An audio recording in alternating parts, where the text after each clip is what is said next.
companheiras, companheiros, é uma honra estar aqui. Mas cadê a minha provocadora? Foi embora? Provocou e foi embora.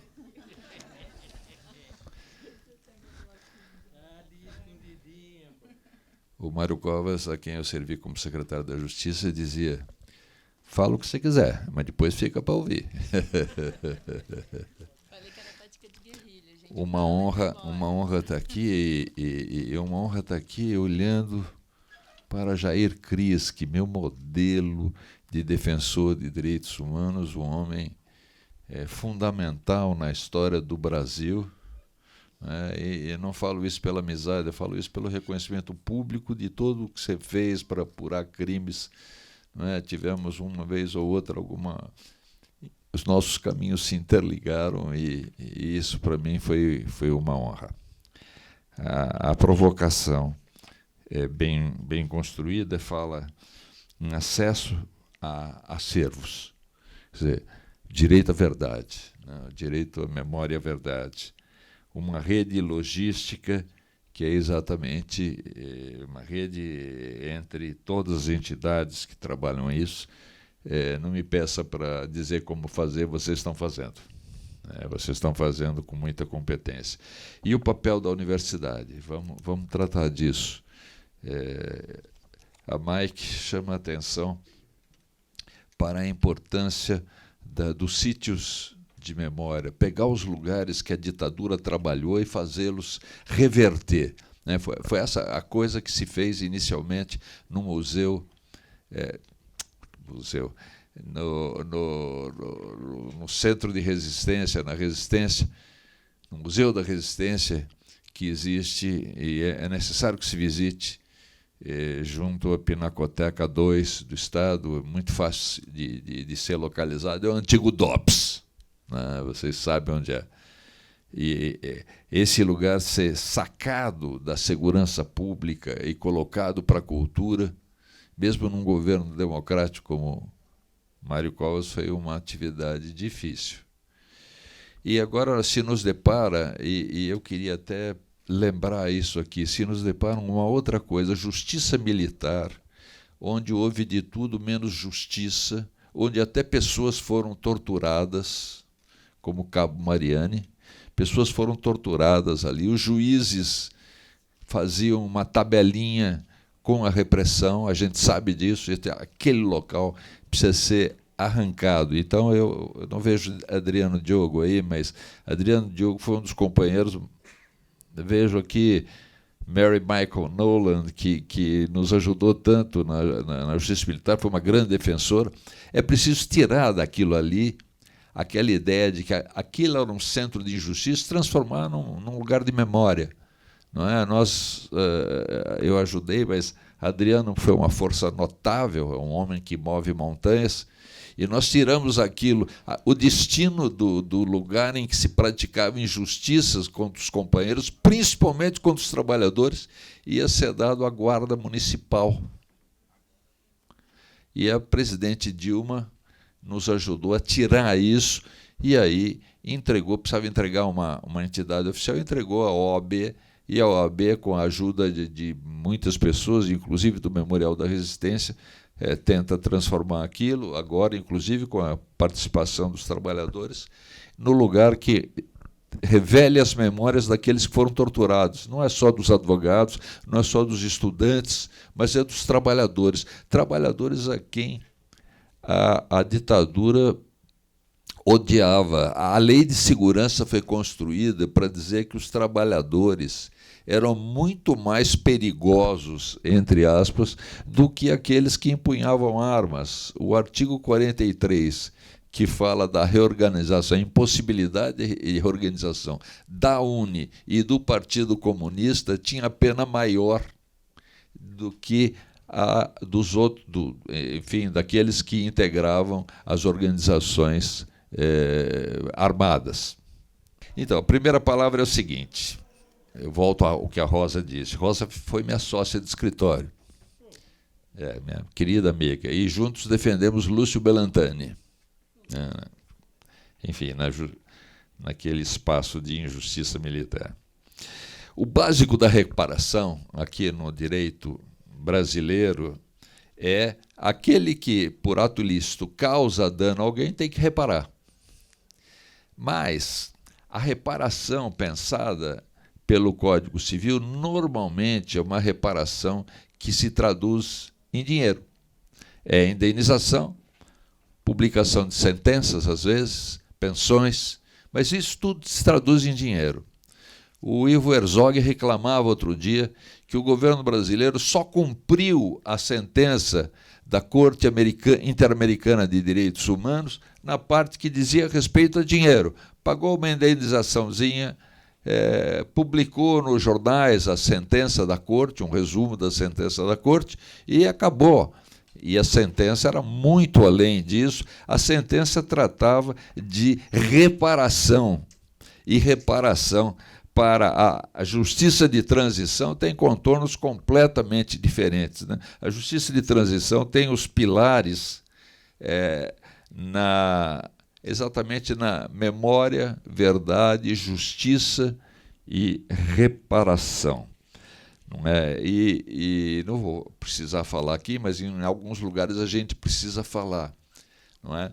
A justiça de transição pressupunha a ditadura civil, empresarial, militar, como fala Fábio Comparato, e porque não foi só militar, né? Quer dizer, enfim. A gente aqui no Brasil, naquela época, Jair Kriski, naquela época, assim como na Argentina, da Mike, a gente temia aqueles falcons pretos, passava um falcon preto, o pessoal se... E aqui no Brasil a gente temia como é que chamava? A Caravan. Não era Caravan. A Veraneio verde clara. Por quê? Porque foi um lote de veraneios e de caravans, o que seja, mas enfim, veraneios verde clara que foi dada, porque verde claro não saía, ninguém comprava. Então a GM deu esse lote para o Segundo Exército. Um colega nosso muito desaforado, que infelizmente desapareceu, Julinho Fernando Toledo Teixeira, comprou uma Caravan verde clara. Caravan não, Veraneio verde clara. Então, quando a gente via assustadíssimo na porta da sua casa uma Veraneio verde clara, era a repressão, o doicode. Ou então o Julinho Fernando Toledo Teixeira, que foi visitá-lo. Então, essa é a necessidade de uma justiça de transição, depois de torturas, assassinatos, desaparecimentos, censura, falta de acesso à justiça. Houve uma normativa na época da ditadura, o AI-5, que dizia: não há acesso à justiça para aqueles prejudicados por normas baseadas nos atos institucionais. Então nós chegamos a isso. O Chile desrespeitou durante a ditadura a Constituição, mas a manteve. Bem, tudo isso aconteceu, você sabe muito bem, a justiça de transição se aplica não só ao Estado, mas a todos aqueles que causaram graves, sistemáticas, massivas violações contra os direitos humanos. A Alemanha hoje apura o que houve em relação aos empregados que fizeram trabalho forçado nos campos de concentração.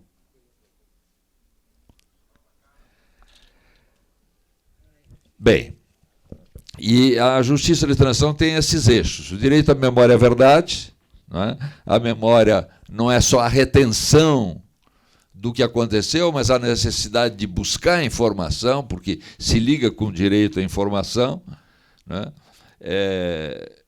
O direito à verdade encontra suas primeiras fontes normativas no direito internacional humanitário, e ele é fruto da evolução da doutrina e da jurisprudência dos tribunais internacionais. No sistema interamericano, que se aplica a nós, o Brasil aderiu à Corte Interamericana e, por isso, nós precisamos cumprir o que a Corte Interamericana nos diz, até porque ali é a defesa formal do Brasil. Enfim. De certa forma, esses atos de memória e verdade tiveram presentes na ótica da CPMI. A CPMI tem um relatório muito grande, exaustivo, mas interessante, ela dedica uma parte importante à memória e à verdade. Não é? Enfim, é algo a ser consultado no futuro. Saiu tarde, a Comissão da Verdade saiu tarde, a CPMI saiu tarde, mas será sempre a reconstituição do que houve, e é um espaço importante de consulta para ver o que houve. Nós temos o direito de saber o que houve. Direito à justiça, na acepção de procurar a condenação das pessoas, né? Quem sofreu tem o direito de ver julgado quem o fez sofrer, mas a sociedade como um todo tem o direito coletivo de que aquelas pessoas sejam julgadas. Direito à reforma institucional, que é outro eixo da justiça de transição, memória, verdade, justiça e reforma institucional, é reformar, é olhar para a ditadura, para os momentos de autoritarismo e reformar aquilo que aconteceu. Então, a Lei de Segurança teve uma mobilização incrível da sociedade civil, com suas divisões. Havia quem queria revogar pura e simplesmente, e havia quem entendia que o Estado Democrático de Direito tinha que ser protegido. Enfim, essa foi o que prevaleceu, e os artigos do Código Penal, não temos mais lei de segurança, os artigos do Código Penal foram aplicados agora em relação aos golpistas de 8 de janeiro. E, finalmente, chegamos aqui ao direito de reparação. Uma coisa curiosa, eu dou um exemplo. Em 1995, Zé Gregóri, que era chefe de gabinete do ministro da Justiça, na época do Fernando Henrique, ele vem para São Paulo convocado pelos familiares de mortos desaparecidos, e sentam-se todos à mesa grande de madeira que tinha na Secretaria da Justiça. Não sei se alguns de vocês estiveram lá. Os mortos, os familiares contaram as suas histórias, e Zé Gregóri trazia na sua maleta uma proposta de indenização, né? Que era a forma como os governos reagem, os melhores governos, as melhores famílias reagem assim.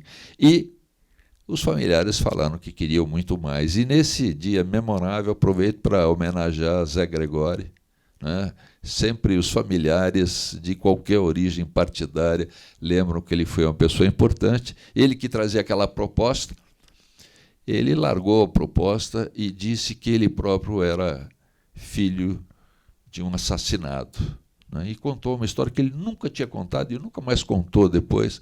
Nem no seu livro, eu creio que ele repetiu, que seu pai havia sido assassinado, e ele entendia a dor daquele momento.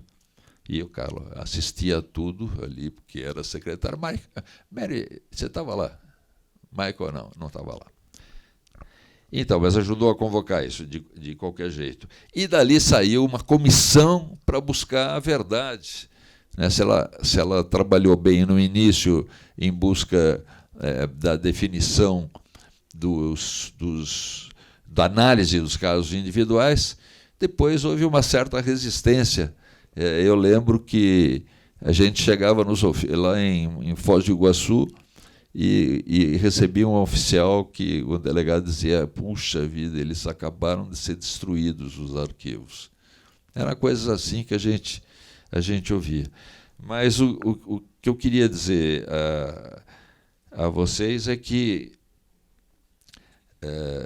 acabou-se uma coisa muito importante que os familiares pediram, e isso aconteceu. Se vocês verificarem a Lei 9.140, há uma lista de mortos desaparecidos que devem ser indenizados, e essa lista foi elaborada pelo governo, pelo ministro da Justiça, não. Foi elaborada pelos familiares, estava no dossiê de mortes desaparecidas, que foi incorporada à lei. Isso não foi uma conquista do ar, foi uma exigência dos familiares, e isso foi uma coisa muito interessante. A primeira vez, talvez, que um governo aceita que a vítima diga, ou as vítimas digam, quem deve ser indenizado. E aí chegamos, então, à reparação. Né? O Sebastião falou assim, vai lá falar alguma coisa sobre reparação. Né? Vai lá falar alguma coisa. Gabriel, essa foi a encomenda que o Sebastião falou. Vai lá falar alguma coisa sobre indenização. Essas coisas que você fala por aí, vai lá e fala. Né? Eu não sabia nem que havia provocação tão competente. Então, a reparação é o conceito internacional. Em 1997, Louis Joinet, um perito da ONU, grande companheiro de lutas, inclusive em favor do povo uruguaio, e foi também membro da comissão, muita honra de ser companheiro na Comissão Internacional de Juristas. Ele, na pesquisa dele, ele recorreu em fontes internacionais, ele recorreu alguns textos e algumas experiências sobre exatamente sobre justiça, não é? A necessidade de indenização, claro, mas como ela devia se estruturar, e justiça, memória e verdade. Ele recolheu isso tudo, que a gente chamou depois de doutrina Joinet, mas ele acrescentou um outro eixo também, que é as garantias de não repetição. Então, essas são garantias importantes. Tudo isso que vocês estão falando hoje aqui tem uma base de direito internacional. Né? Quer dizer, a intuição dos trabalhadores, veiculada pelo Gabriel e pelo Sebastião, na ação contra a Volkswagen, tem um respaldo internacional, enfim, e a doutrina Joinet, que depois se transformou numa resolução 60/147 da Assembleia Geral da ONU, de 16 de dezembro de 2005. Pegou a doutrina Joinet e falou, isso agora é normativo. Então é assim, né, que as violações manifestas das normas internacionais de direitos humanos e violações graves do direito internacional humanitário devem ser tratadas. O Joinet já havia identificado 3 direitos fundamentais, a verdade, a justiça, a reparação, como eu falei, e acrescentou a necessidade das garantias de não repetição. Esses preceitos devem se aplicar de forma a guardar proporcionalidade com a gravidade da violação. Mas a reparação deve ser plena e efetiva. Isso hoje é direito incorporado em várias legislações, mas, enfim, é uma normativa da ONU. E a reparação, para ser plena e efetiva, ela deve se traduzir em restituição, quer dizer, os indígenas são afastados violentamente das suas terras, eles têm que voltar. Isso é o princípio da restituição. E por isso que o Estado brasileiro voltou a fazer demarcações de terras indígenas, porque a restituição é necessária. Sem a restituição não há reparação plena. E sempre que possível, essa restituição deve devolver à vítima a situação anterior. Às vezes não tem jeito, né? Houve um assassinato, houve uma desaparição forçada, e aí, então, entra a segunda parte do princípio da reparação, que é a indenização, que deve ser de forma apropriada, proporcional, tudo isso, as violações. A indenização deve incluir também, seguindo o melhor direito, seguindo a modernidade do direito civil, ela deve incluir uma referência à perda de oportunidades, o direito ao futuro, a perda de emprego, educação, prestações previdenciárias. De certa forma, de alguma maneira, a comissão de anistia, quando funcionava, ela fazia um pouco isso. Mas esse é o direito moderno, é isso que pode ser exigido dentro da reparação como indenização. A reabilitação, sim, óbvio, isso também ocorreu, a atenção médica e psicológica, porque há uma frase de uma atriz brasileira, puxa vida, me recorda aí o nome dela, uma atriz brasileira que diz: a tortura é uma marca que não sai. Não. Então, tem outra chance. Não é. Ela está viva. Elas todas sentiram isso, que a tortura é uma marca que não sai, mas a frase não é dela. Epa, agora começou um concurso aí para ver. Me descontem o tempo aqui, por favor, que agora começou. Mas eu vou lembrar até o final, mas na realidade isso ocorre com todos. Eu estou falando com a minha querida amiga aqui, e isso ocorre com todos. A tortura é uma marca que não sai. E, portanto, é necessária esse atendimento médico, psicológico, mas não uma coisa normal. Nós tivemos uma época que a gente mandava a gente para o HC, mas tem que ser tratada pelo médico tal. Era um médico japonês que era um gênio, não é? A satisfação. E aí, na satisfação, entra muita coisa, e essa satisfação é a quarta ordem dessa modalidade de reparação. A satisfação ela deve abranger todas as medidas possíveis, não é? Mas também satisfazer o direito à memória e à verdade. A primeira delas é, claro, a cessação das violações, mas a pesquisa dos fatos, isso que vocês estão fazendo. A pesquisa dos fatos é fundamental e por isso que ela deve ser bancada com recursos da reparação. A pesquisa dos fatos, a revelação pública, porque tudo isso se entrosa com o direito à verdade, que você mencionou, tudo isso se entrosa. E a pesquisa dos fatos é fundamental. E o acesso aos arquivos é fundamental e deve ser e pode ser buscado com base no direito à verdade. Eu não falei porque não dá tempo. Se eu começar a listar os documentos que falam internacionais, que falam do direito à verdade, é a Declaração Universal, o Pacto Internacional de Direitos Civis e Políticos, a Convenção Americana, eu vou sair do tempo que me foi dado. Uma declaração, a busca de pessoas desaparecidas, obviamente, uma declaração oficial ou judicial que restabeleça a dignidade. Né? Então, por isso o pedido de desculpas não é uma coisa formal, é para que o Estado ou a empresa diga ao trabalhador ou às vítimas da ditadura que isto, naquele tempo, era a verdade oficial, mas que isso acabou e que agora há uma nova empresa, um novo Estado que isso deveria ser assim, né? que vai se substituir aquilo. A Ordem dos Advogados do Brasil teve muitos advogados ligados a governos repressivos.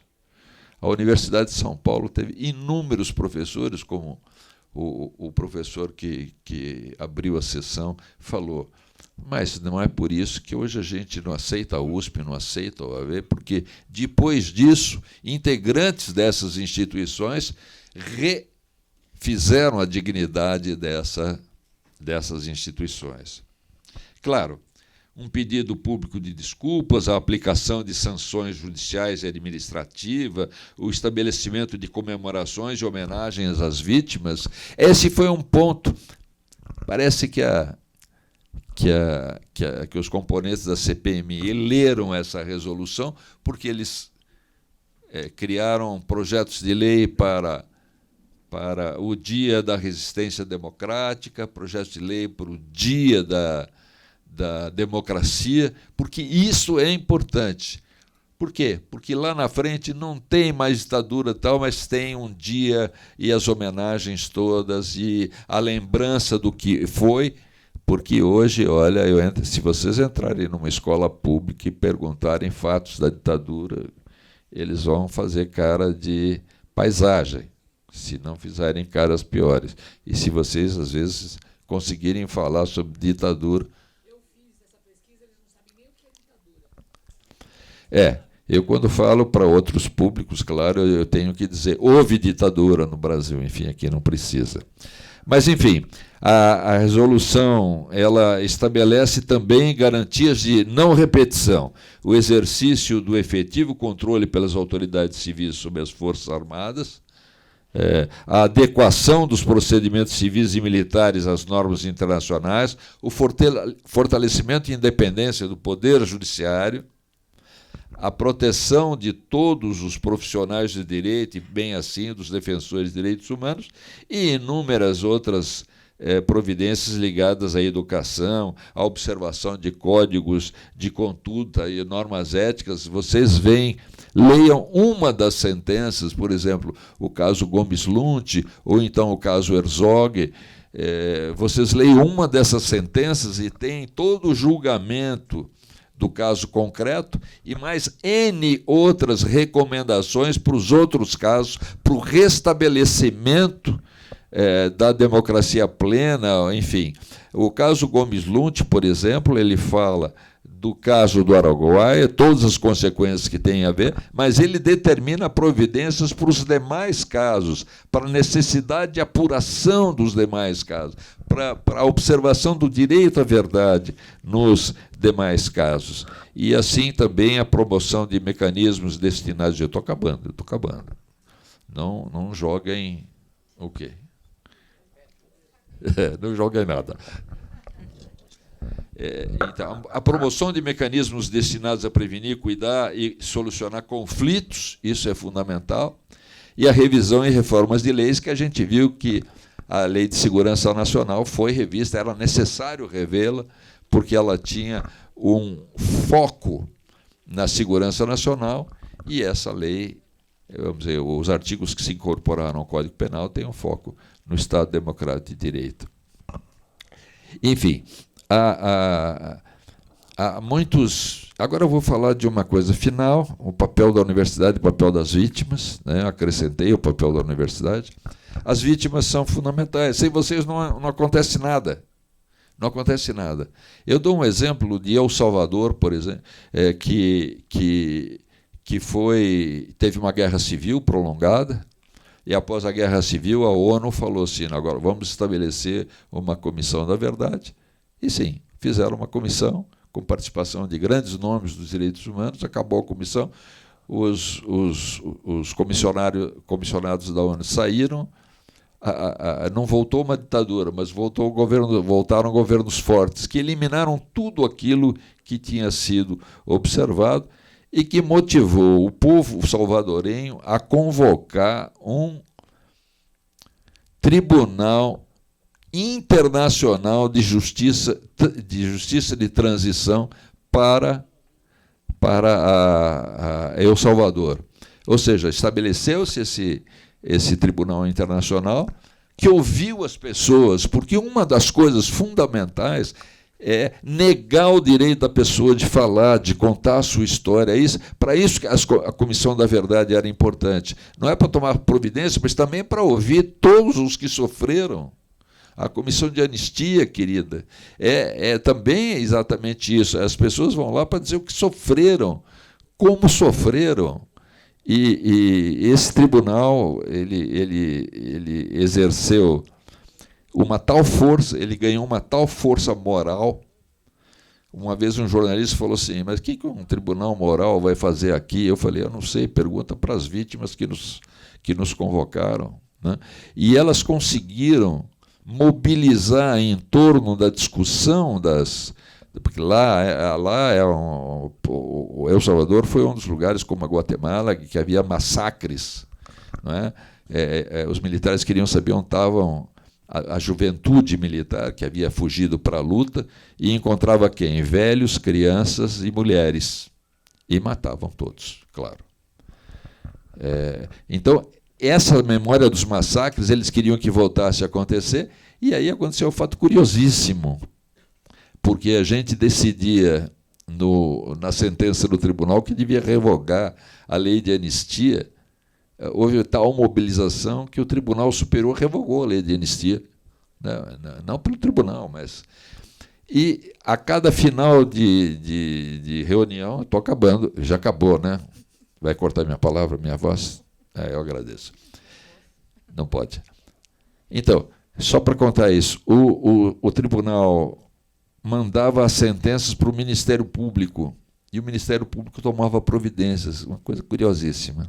Mas, enfim, o papel das vítimas fundamental, o papel da universidade, era a universidade que convocava esse Tribunal de Justiça Restaurativa.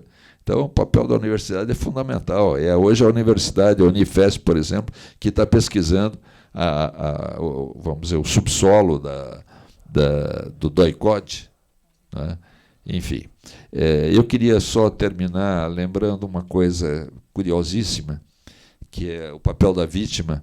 Nós ouvimos várias pessoas, né, vítimas, centenas de vítimas, de uma delas, depois de um depoimento emocionado sobre o que ela havia sofrido nas mãos dos militares, o marido falava: "Você nunca me contou", porque aquele era o momento, aquela situação proporcionava a liberdade para ela falar. Mas eu queria lembrar que, numa segunda edição desse tribunal, nós consideramos o caso do homicídio de Dr. Mário Zamora Rivas, procurador-geral de Direitos Humanos, assassinado na frente da família, na sua casa, e dos filhos pequenos.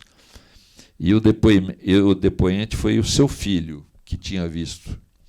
E, claro, El Salvador é um país muito católico, então houve uma pergunta de um dos juízes que dizia o seguinte: "O senhor perdoaria aquele que assassinou o seu pai na sua frente?" E ele respondeu com uma aula sobre o direito à verdade. Ele disse: "Eu perdoaria, mas antes eu queria saber quem eles são."